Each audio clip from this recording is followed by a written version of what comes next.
Una isla perdida en el corazón del Pacífico. Un puñado de gigantes de piedra mirando hacia adentro, como si esperaran algo que jamás volvió. Un nombre que evoca misterio, Rapa Nui. Para muchos, es simplemente la isla de Pascua, un sitio turístico, un lugar lejano donde alguien alguna vez erigió estatuas sin explicación. Pero para los que saben mirar más allá de la postal, Rapa Nui es mucho más. Es un grito antiguo.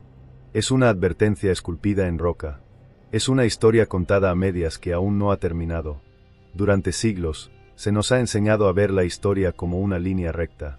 Primero los salvajes, luego los civilizados. Primero los rituales, luego la razón. Pero Rapa Nui rompe esa línea. No encaja, no obedece. Aparece como una anomalía que desafía todo lo que creemos saber sobre la evolución de las civilizaciones. Porque aquí, en esta isla de apenas 160 kilómetros cuadrados, surgió una cultura que logró lo imposible: levantar más de 900 estatuas colosales sin herramientas metálicas, sin ruedas, sin bestias de carga. Y luego, de forma igualmente enigmática, se desvaneció, o al menos, eso nos hicieron creer. Es posible que esta historia no sea para todos. Tal vez prefieras los relatos con certezas claras y héroes evidentes. Tal vez no te interese saber qué se esconde bajo el suelo que pisan los turistas. Pero si decides quedarte, si cruzas conmigo este umbral, podrías descubrir que los moais no solo son monumentos. Son voces. Y han estado hablando todo este tiempo. Solo que nadie ha querido escuchar. ¿Qué pasó realmente en Rapa Nui? ¿Cómo vivieron sus habitantes? ¿Por qué tallaron esos gigantes de piedra? ¿Por qué los dejaron de pie mirando hacia el interior de la isla y no hacia el mar? ¿Cómo sobrevivieron en un entorno sin recursos? ¿Qué tan cierto es que se destruyeron a sí mismos? ¿Y por qué hay tantos vacíos en la versión oficial? Si crees que lo sabes, quizás no estés listo para lo que viene. Antes de comenzar, ¿por qué no te suscribes y te unes a nuestra comunidad apasionada por la historia y la cultura? Aquí descubrirás relatos fascinantes, misterios ancestrales y curiosidades que han dado forma al mundo. Mientras lo haces, activa la campana de notificaciones para no perderte ninguna de nuestras increíbles historias. Tal vez, al final de este viaje, descubras que los Rapa Nui no fueron un pueblo caído, sino una advertencia viva. Una advertencia que nadie quiso tomar en serio, y que hoy, más que nunca, necesitamos entender.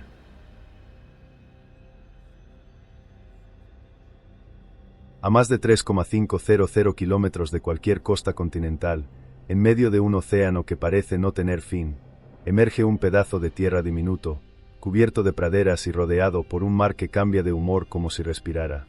Esa es Rapa Nui. Aislada, silenciosa, en apariencia, desconectada del resto del mundo.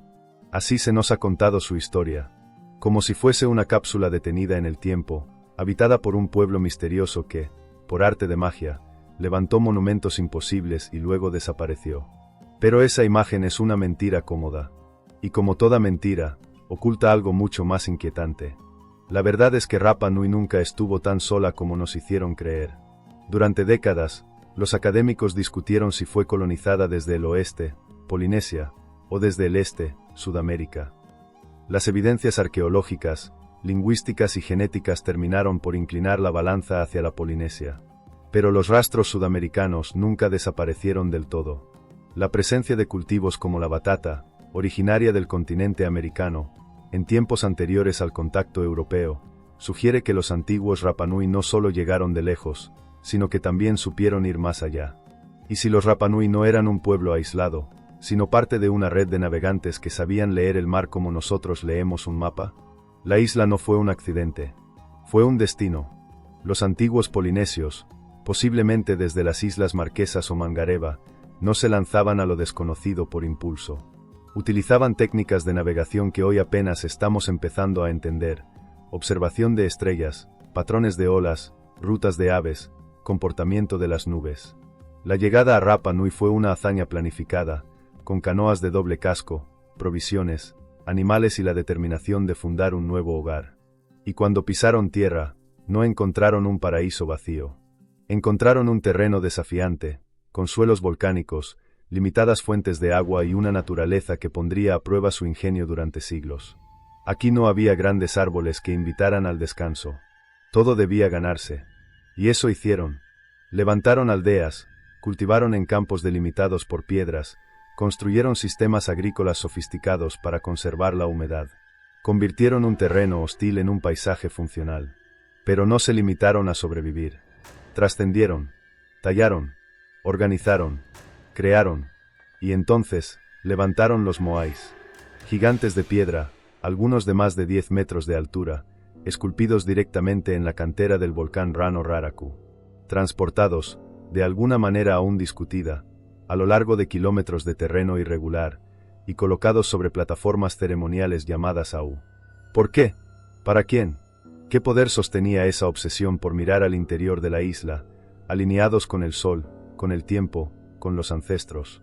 ¿Y si cada Moai no era una escultura, sino un centinela de lo invisible? Los antiguos Rapa Nui no estaban solos. Nunca lo estuvieron. Vivían conectados con el océano, con los cielos, con sus dioses, y con otros pueblos que tal vez nunca registraron su existencia, pero que estaban ahí. Y eso cambia todo. Porque si la historia de Rapa Nui no es la de una civilización aislada, sino la de una civilización que eligió retirarse del mundo para construir algo propio, entonces tal vez su caída no fue lo que pensamos. Podrías seguir creyendo que la historia comienza con el misterio de los Moais. Pero entonces estarías entrando por la puerta equivocada. Porque la verdadera historia empieza mucho antes de la piedra.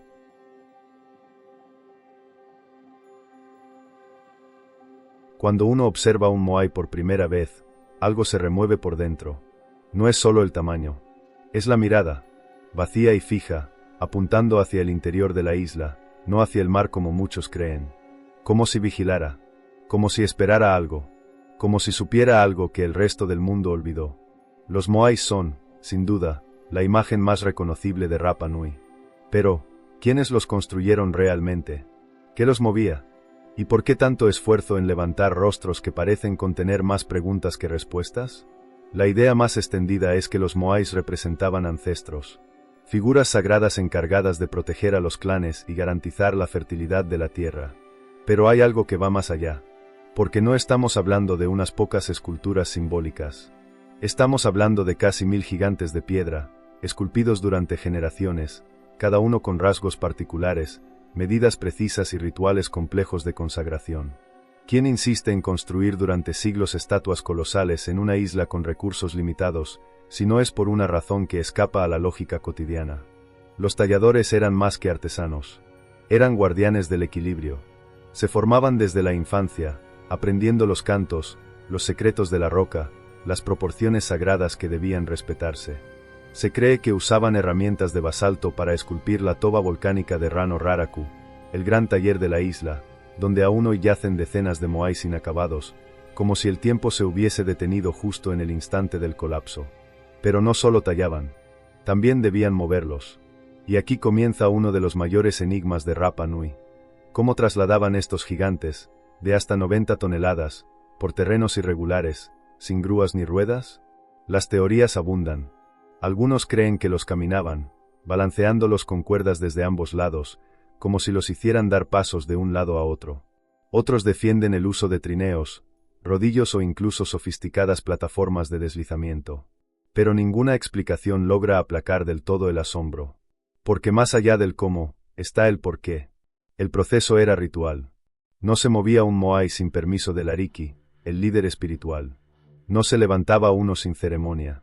El Moai debía mirar hacia el clan, hacia su gente, irradiando mana, la energía sagrada que conecta lo humano con lo divino. Una vez erigido sobre su Au, el Moai se consagraba con el pukao, un tocado de piedra roja, y con los ojos tallados en coral blanco. Solo entonces veía. Solo entonces hablaba con los dioses. Pero no todos los Moais llegaron a ver. Muchos quedaron a mitad del camino. Otros fueron derribados. Algunos se rompieron y jamás fueron reemplazados. Y esa interrupción nos revela algo inquietante. Hubo una fractura. Algo ocurrió. Algo interrumpió un proceso que había sido sagrado durante generaciones. Y si los Moais no dejaron de construirse por falta de recursos, sino por una pérdida de fe, una traición, un colapso espiritual, la narrativa occidental ha querido reducir la historia a una moraleja ecológica. Los Rapa Nui se autodestruyeron por deforestar su isla para mover estatuas. Pero esa versión no resiste el peso de la evidencia. No fue una locura colectiva. Fue un acto sostenido de devoción, de identidad, de legado. Y cuando ese legado fue amenazado, los moais se detuvieron. Algunos fueron derribados intencionalmente. Como un grito, como un duelo, como una forma de decir, esto ya no nos representa. Podrías pensar que los moais son solo esculturas antiguas. Pero no lo son. Son el reflejo de un pueblo que supo construir con sus manos el rostro de sus dioses. Y también el de sus miedos.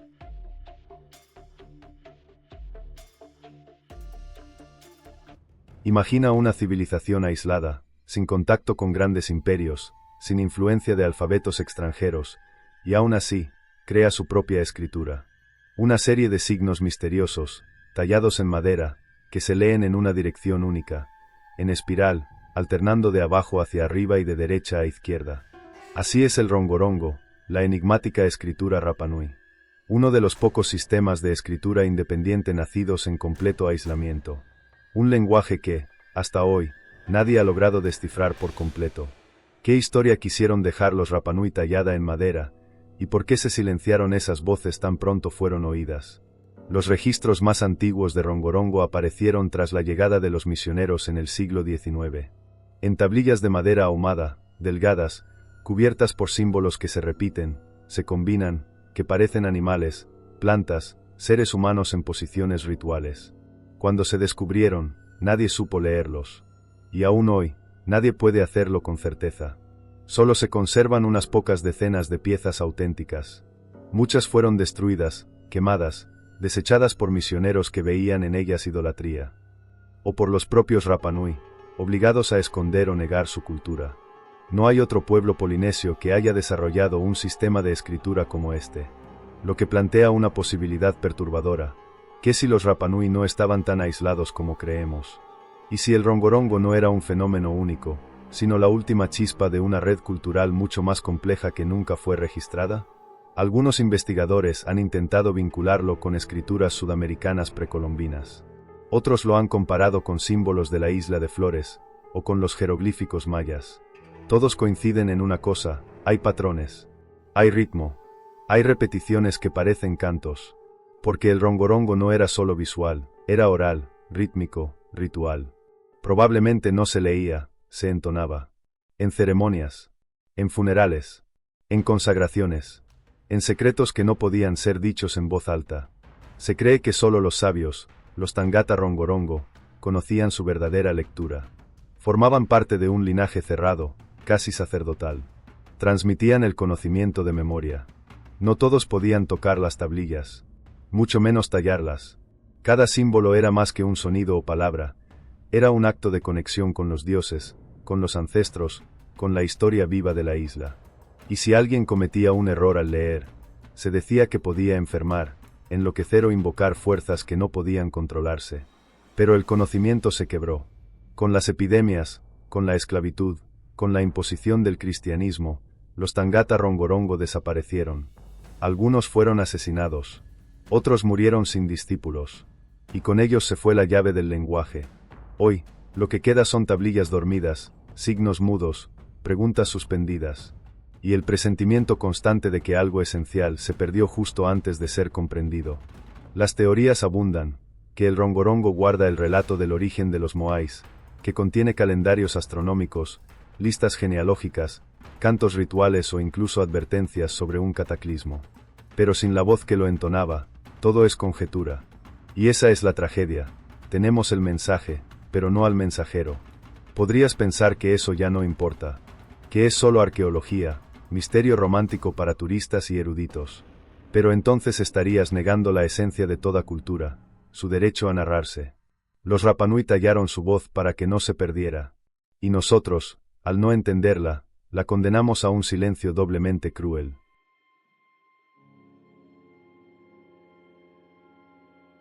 En cada sociedad hay quienes mandan con la fuerza, y quienes gobiernan con el alma. En Rapa Nui, esos eran los Matatoa, líderes sagrados, custodios de la palabra y del equilibrio, hombres, y en ocasiones, mujeres, nacidos en líneas de sangre que no solo heredaban poder, sino conexión. Ellos no eran simplemente jefes, eran vínculos entre los vivos y los muertos, entre la roca y el espíritu, entre lo que podía verse y lo que jamás debía nombrarse sin permiso. Y si el verdadero liderazgo no consistiera en controlar a otros, sino en contener a lo invisible, los Matatoa no eran políticos, no se elegían, nacían con marca, con señal. Algunos eran identificados desde niños por sueños, visiones, rasgos, eventos inexplicables. Eran iniciados en saberes que no podían compartirse fuera del linaje. Conocían los cantos exactos para despertar el mana, esa fuerza que da legitimidad espiritual. Sabían leer los signos del mar, interpretar las sombras del solsticio en las piedras, sentir la rabia de un ancestro en una enfermedad repentina. Ellos hablaban con los moais. No literalmente, pero sabían cómo activarlos, cómo invocar su energía. Porque los moais no eran solo estatuas, eran cuerpos contenedores de espíritu. Vacíos si no eran consagrados, peligrosos si eran profanados. Y el Matatoa tenía la tarea de mantener esa relación viva. Alimentarla con rituales, con palabras, con respeto. ¿Qué pasa cuando se quiebra ese vínculo? ¿Qué ocurre cuando el que debía sostener el alma del pueblo cae? A veces, el poder de los Matatoa se enfrentaba al del Ariki, el líder político supremo. Porque donde hay dos formas de autoridad, hay conflicto. Hubo épocas en las que los Matatoa guiaban sin objeción. Otras, en las que fueron desplazados, acallados, incluso perseguidos. Pero cuando el equilibrio entre ambos se rompía, la isla lo sentía. Las cosechas fallaban. El mar se volvía traicionero. El silencio se instalaba en los Au. Y todos sabían por qué. El linaje sagrado había sido ofendido. Con el paso del tiempo, y con la llegada de los forasteros, el rol de los Matatoa se debilitó. Los misioneros los acusaron de brujería, los aislaron, los reemplazaron con catequistas. La lógica espiritual fue suplantada por la doctrina. El canto se cambió por el rezo en latín. Y así, el último hilo que unía a los Rapa Nui con el corazón espiritual de la isla, comenzó a romperse. Pero algo quedó. Hoy, el término Matatoa aún vive. Se usa para referirse a líderes, a valientes, a guardianes. Algunos descendientes han retomado ese nombre con orgullo. Reivindican su linaje, reviven ceremonias, reconectan con los antiguos cantos, porque saben que mientras el mana no se olvide, puede volver. Mientras quede una voz dispuesta a recordar, la isla aún tiene alma. Podrías pensar que todo esto es solo una forma antigua de organizar el poder. Pero no, es una forma profunda de entender que el poder sin espíritu es vacío. Y que el verdadero liderazgo no se impone, se recibe. Y se honra.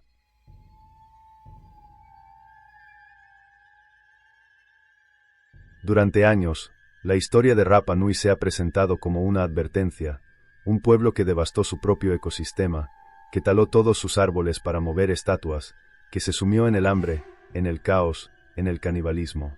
Una narrativa perfecta para los que quieren predicar sobre sostenibilidad y límites del crecimiento. Pero esa historia tiene un problema, no es del todo cierta. O peor aún, es una versión construida para encubrir otra verdad mucho más incómoda. ¿Y si el verdadero colapso no vino desde dentro, sino desde fuera? ¿Y si todo lo que crees saber sobre Rapa Nui ha sido una cortina de humo? La teoría popular, ampliamente difundida por estudios como los de Jared Diamond, sugiere que los antiguos Rapa Nui causaron su propio colapso ecológico, talaron los bosques, agotaron los recursos, y con el tiempo cayeron en guerras internas, derribaron sus propios moais y se sumieron en la desesperación. Una historia de autodestrucción. Pero los investigadores más recientes han comenzado a cuestionarla con fuerza. Porque los datos no cuadran. Porque la arqueología cuenta otra historia. Porque los propios Rapa Nui nunca reconocieron ese relato como propio. Lo cierto es que cuando los europeos llegaron a la isla en el siglo XVIII, encontraron una población organizada, con estructuras sociales aún en pie, con rituales vivos. No era un pueblo derrumbado, sino uno que se adaptaba constantemente a su entorno. Sí, los bosques habían cambiado, pero no estaban completamente desaparecidos. Sí, algunos moais estaban caídos, pero muchos otros seguían erguidos y activos. El supuesto colapso parecía, en todo caso, reciente y externo. Y aquí entra la parte que casi nadie cuenta. En 1862, barcos esclavistas peruanos llegaron a Rapa Nui y secuestraron a más de 1,500 personas, una cuarta parte de toda la población, incluyendo a los líderes, a los sabios, a los guardianes del Rongorongo.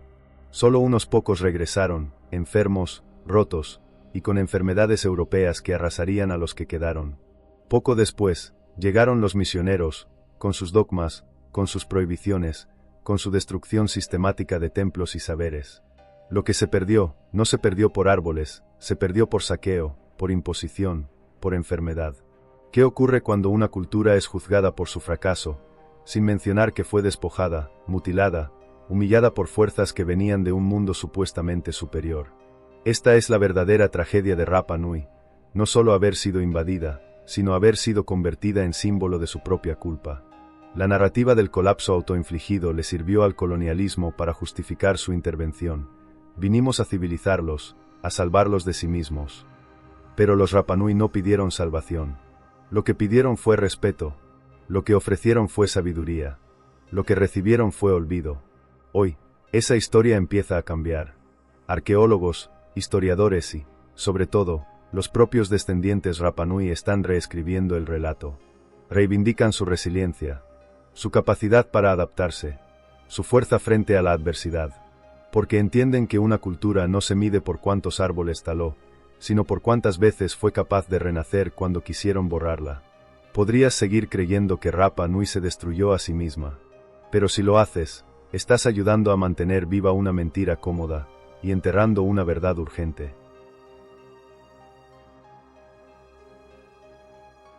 Cuando los Moais dejaron de levantarse, algo cambió en Rapa Nui.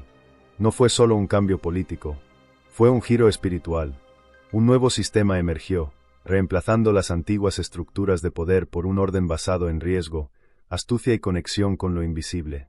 Nació entonces el culto al Tangata Manu, el hombre pájaro. Un ritual tan extremo como sagrado, donde el liderazgo no se heredaba, se ganaba, se arriesgaba, se sangraba. Y si el verdadero poder no estuviera en gobernar desde lo alto, sino en saltar al abismo y volver con vida? Cada año, en la época en que los Manutara, aves migratorias, regresaban a la isla, los clanes más poderosos enviaban a sus guerreros más hábiles a competir por un título que no solo traía honor, sino dominio. El objetivo, descender por el acantilado del volcán Rano Kau, nadar hasta el islote Motu Nui, esperar allí por días, o incluso semanas, a que el primer huevo fuera puesto, y traerlo de vuelta intacto. No era un juego, era una prueba de resistencia, fe, estrategia y, sobre todo, de conexión espiritual. Porque el guerrero no iba solo. Lo hacía representando a un Opu, un líder espiritual que lo preparaba, lo guiaba, lo conectaba con las fuerzas invisibles.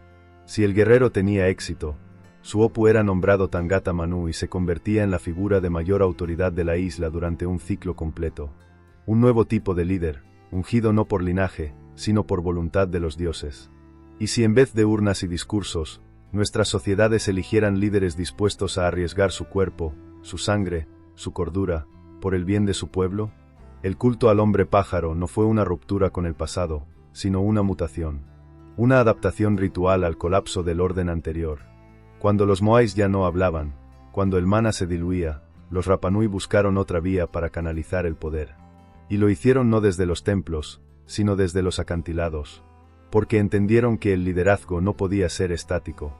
Tenía que moverse, nadar, sobrevivir, renacer. Pero no todo era gloria. Los riesgos eran reales. Muchos guerreros morían en el intento, caían por las rocas, eran devorados por tiburones, se perdían en la espera, volvían con las manos vacías y el alma rota. Y aún así, cada año volvían a intentarlo. Porque ser Tangata Manu no era solo tener poder. Era tener el favor de los ancestros, la mirada de los dioses, el respeto de todos. Aunque durara un solo ciclo, aunque se pagara con la vida. Con la llegada de los europeos y los misioneros, el culto fue perseguido, ridiculizado, borrado de los registros oficiales. Dijeron que era salvaje, pagano, peligroso, y lo era, pero no como ellos creían. Era peligroso, porque funcionaba, porque sostenía una isla cuando ya no quedaban estatuas nuevas que tallar, porque recordaba que el poder, si no se arriesga, se pudre. Hoy, el ritual ya no se practica, pero la memoria sigue viva. Los descendientes Rapa Nui lo recuerdan, lo narran, lo representan, no como folclore, sino como resistencia, como advertencia, como orgullo. Podrías pensar que todo esto es una tradición curiosa, un vestigio de otro tiempo. Pero escucha con atención. Cada sociedad tiene su versión del hombre pájaro. La diferencia está en quién salta y quién observa desde la comodidad.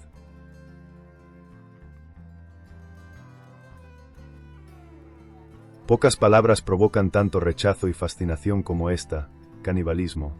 En el imaginario occidental, evoca imágenes de barbarie, de horror, de pérdida absoluta de humanidad.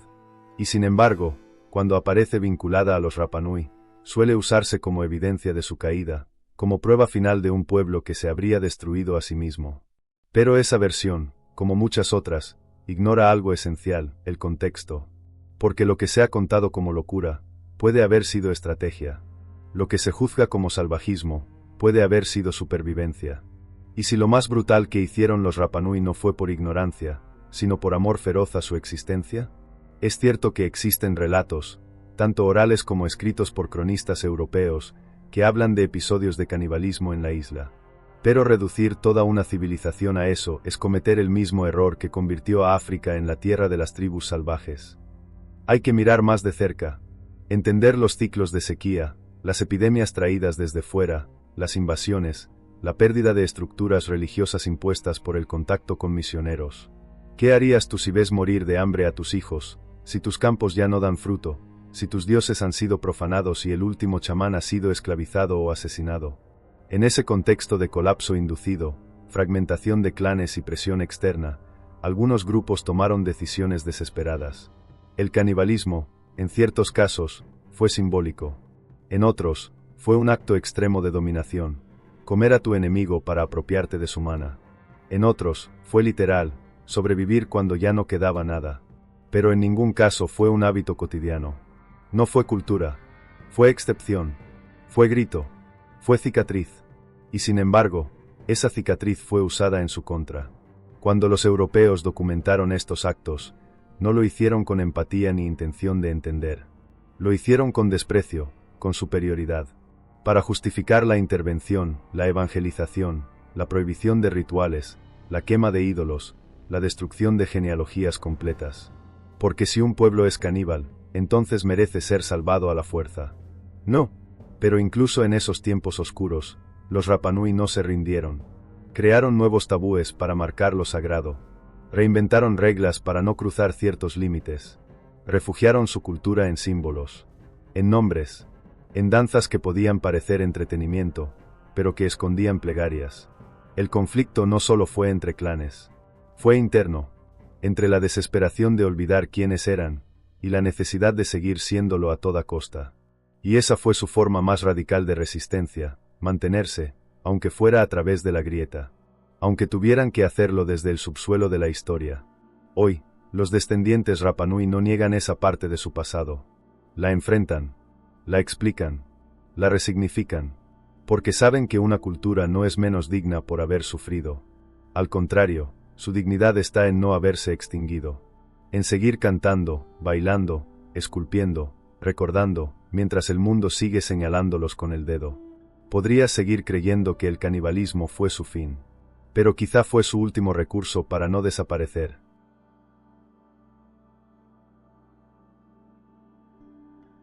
No siempre las civilizaciones mueren con espadas. A veces mueren con sotanas, con crucifijos, con contratos firmados en lenguas ajenas. Lo que ocurrió en Rapa Nui tras la llegada de los europeos no fue un simple encuentro de culturas. Fue una demolición controlada. Lenta, precisa, sutil en apariencia, brutal en el fondo. Y lo más perverso de todo, fue disfrazada de salvación. ¿Qué ocurre cuando un pueblo no es destruido por guerra, sino por olvido inducido, impuesto, celebrado? En 1722, el holandés Jacob Roggeveen avistó la isla por primera vez desde Europa. A partir de ahí, una sucesión de expediciones, exploradores, comerciantes y piratas convirtieron Rapa Nui en un punto de interés. Pero no fue hasta el siglo XIX que el verdadero daño comenzó. En 1862, barcos esclavistas peruanos invadieron la isla. Raptaron a más de 1500 Rapa Nui, entre ellos los sabios, los líderes espirituales, los guardianes de la lengua rongorongo, y los vendieron como mano de obra en plantaciones de caña y guano. La mayoría nunca regresó, y los pocos que lo hicieron, trajeron consigo la muerte. Enfermedades como la viruela, la sífilis y la tuberculosis, para las cuales los Rapanui no tenían defensas, se propagaron como fuego en pasto seco. La población, que alguna vez había llegado a varios miles, se redujo a menos de 200 personas. Familias enteras fueron borradas. Linajes cortados. Conocimientos perdidos. Canciones que ya nadie volvió a cantar. Y justo cuando el pueblo estaba en su punto más frágil, llegaron los misioneros. Con Biblia en mano, los representantes de la Iglesia Católica comenzaron su obra redentora. Prohibieron los rituales. Derribaron los au, plataformas ceremoniales. Quemaron tablillas rongorongo. Obligaron a los niños a hablar en castellano y francés. Enseñaron que los moais eran ídolos paganos, que el mana era superstición, que los ancestros debían ser olvidados. Y así, lo que no había logrado el acero de los barcos esclavistas, lo logró la cruz. Pero no lo hicieron solos. Empresarios europeos vieron en la isla una oportunidad para convertirla en hacienda ganadera. En 1888, Chile anexó oficialmente Rapa Nui mediante un tratado dudoso, firmado por un ariqui que apenas comprendía lo que le estaban haciendo firmar, y cedió el control de la tierra a empresas privadas. Los Rapanui fueron confinados en un perímetro pequeño, cercado, vigilado. No podían salir sin permiso. No podían pescar libremente. No podían caminar su propia tierra. Eran prisioneros en su propio hogar. Y aún así, no murieron. Los descendientes comenzaron a resistir. A nombrar en secreto. A esconder símbolos. A construir memoria en las grietas del sistema. Algunos se infiltraron en las estructuras religiosas para proteger lo poco que quedaba.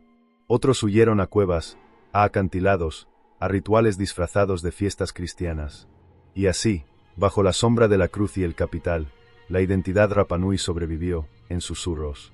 Hoy, los vestigios de ese choque aún son visibles. Iglesias construidas sobre au. Documentos legales que aún no reconocen la propiedad ancestral. Manuales escolares que repiten la versión del colapso autoinfligido. Pero también hay otra cosa, una rabia tranquila, una claridad, una generación que ya no tiene miedo de decir: nos robaron todo, menos la voz. Podrías pensar que todo esto fue hace mucho tiempo, que el pasado debe dejarse atrás. Pero si el olvido fue programado, entonces la memoria también puede programarse. Con historia, con verdad, con justicia.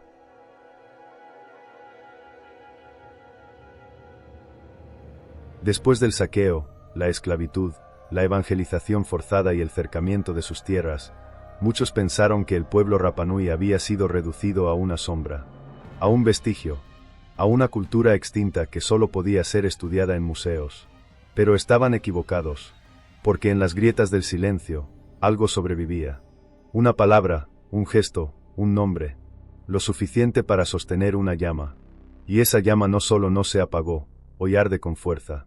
¿Qué ocurre cuando los descendientes de una civilización herida deciden que ya no van a mendigar reconocimiento, sino a exigirlo? Durante generaciones, los Rapanui fueron obligados a vivir en los márgenes, literal y simbólicamente, confinados a un perímetro amurallado por intereses ganaderos, sin acceso pleno a sus tierras sagradas, sin voz política, sin libertad cultural. Muchos crecieron creyendo que su historia valía menos que cualquier libro de texto extranjero. Pero incluso entonces, en medio del olvido impuesto, los abuelos seguían contando. Con voz baja, con cuidado, con rabia contenida. Y los niños escuchaban. Fue así como, poco a poco, comenzó el retorno. Hoy, la nueva generación Rapanui ya no quiere ser reducida a guías turísticos o fotos pintorescas junto a los moais. Quieren recuperar lo que les pertenece. Reclaman la restitución de tierras, la protección de su lengua, la devolución de sus tablillas rongorongo esparcidas por museos de Europa y América. Y no lo hacen desde la nostalgia, sino desde la claridad política, desde el derecho. Porque entendieron que no basta con sobrevivir, hay que reclamar el relato. Algunos se han formado en universidades en Chile continental, otros en Europa, otros en sus propias escuelas culturales. Han creado movimientos sociales, partidos indígenas, espacios de debate, cine, literatura, arte. Han fundado redes para preservar la lengua Rapanui. Han levantado voces en foros internacionales. Han denunciado el racismo estructural del sistema que los invisibilizó. Ya no son los hijos del silencio. Son los padres de un nuevo comienzo. Pero no todo ha sido fácil. Aún existen tensiones internas, entre quienes quieren conservar lo ancestral tal como era, y quienes buscan adaptarlo al presente. Entre los que desconfían de todo lo externo, y los que creen que el diálogo es necesario. Entre los que prefieren callar, y los que han decidido gritar. Y en medio de todo eso, una pregunta flota sobre la isla. ¿Es posible reconstruir lo que fue destruido durante siglos, sin perder lo que todavía resiste? A pesar de las dificultades, hay señales de esperanza. Cada vez más niños aprenden en escuelas que integran el idioma y la historia Rapa Nui. Cada vez más jóvenes portan con orgullo sus tatuajes ancestrales. Cada vez más ancianos son escuchados como portadores de saber y no como reliquias. La isla, por fin, empieza a recuperar su voz. Y lo hace con una claridad que incomoda a quienes prefieren que todo siga siendo un misterio. Porque ya no quieren que Rapa Nui sea conocida solo por sus estatuas. Quieren que se conozca por su gente, por sus luchas, por su resiliencia, por haber sobrevivido a lo que muchos otros no habrían resistido. Podrías seguir pensando que esta historia es del pasado, pero si lo haces, te estarás perdiendo el capítulo más importante, el que se está escribiendo ahora mismo. Caminar por Rapa Nui no es como caminar por cualquier otro lugar del mundo. Allí, el suelo no es solo tierra, es tumba, altar, libro abierto. Cada piedra colocada, cada estatua erguida, cada plataforma ceremonial, contiene más que memoria. Contiene advertencia.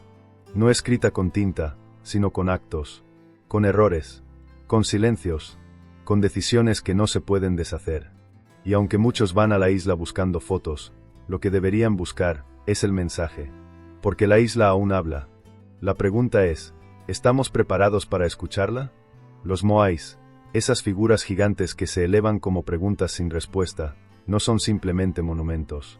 Son testigos.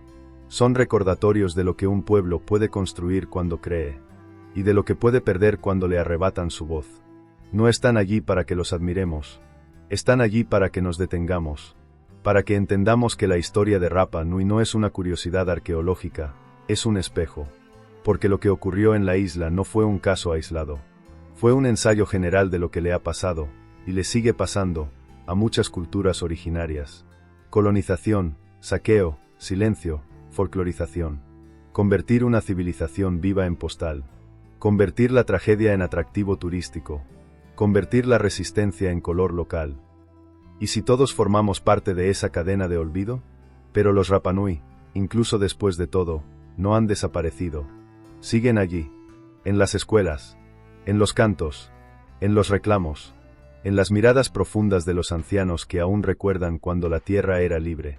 Y esa persistencia, esa terquedad espiritual, es en sí misma un mensaje. Un grito sutil que atraviesa generaciones. No nos borraron. No nos rompieron. Estamos aquí. Ese es el verdadero mensaje de la isla.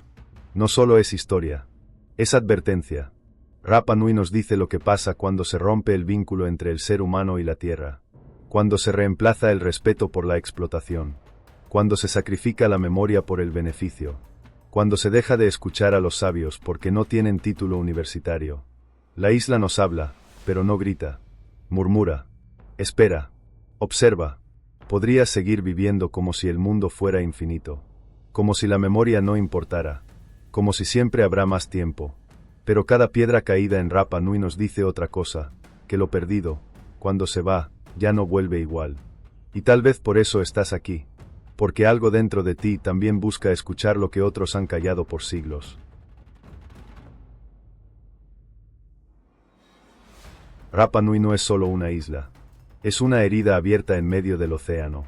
Una historia que se repite en silencio cada vez que una cultura es ignorada, cada vez que la memoria se convierte en mercancía, cada vez que lo sagrado es convertido en decorado.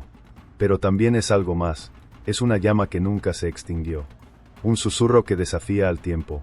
Una civilización que, pese al saqueo, al olvido y a la traición, se atrevió a seguir siendo. Nos enseñaron a mirar sus moais como enigmas. Como si lo más valioso de los Rapa Nui fueran sus estatuas. Pero hoy sabemos la verdad. Lo más valioso no era la piedra. Era lo que representaba. El vínculo. El espíritu. El mensaje. Un mensaje que no se grabó en libros, sino en generaciones. Que no se repite en aulas, sino en cantos y danzas. Que no se grita, pero tampoco se calla. Hoy, esa voz ha vuelto. No pide permiso. No quiere compasión. Exige verdad. Porque esta no es una historia de caída. Es una historia de resistencia. De un pueblo que, cuando todos lo dieron por muerto, volvió a hablar. De una cultura que, después de ser despojada, aún tiene tanto que enseñar. De un legado que, mientras más se intenta enterrar, más fuerte brota. Quizá la lección más grande de Rapa Nui no está en sus estatuas, ni en su escritura perdida, ni en sus rituales misteriosos. Quizá la verdadera lección está en su gente. La que quedó, la que resistió, la que sigue diciendo, aquí estamos, y no vamos a desaparecer por tu conveniencia. Ahora que lo sabes, ya no puedes mirar a la isla igual. La pregunta es, ¿vas a seguir caminando entre piedras, o vas a empezar a escuchar lo que ellas han querido decirte todo este tiempo? Escribe en los comentarios, ¿qué parte de esta historia te conmovió más? ¿Qué crees que el mundo debería aprender de Rapa Nui? Te leo abajo, porque la historia no termina cuando se cuenta, termina cuando se ignora.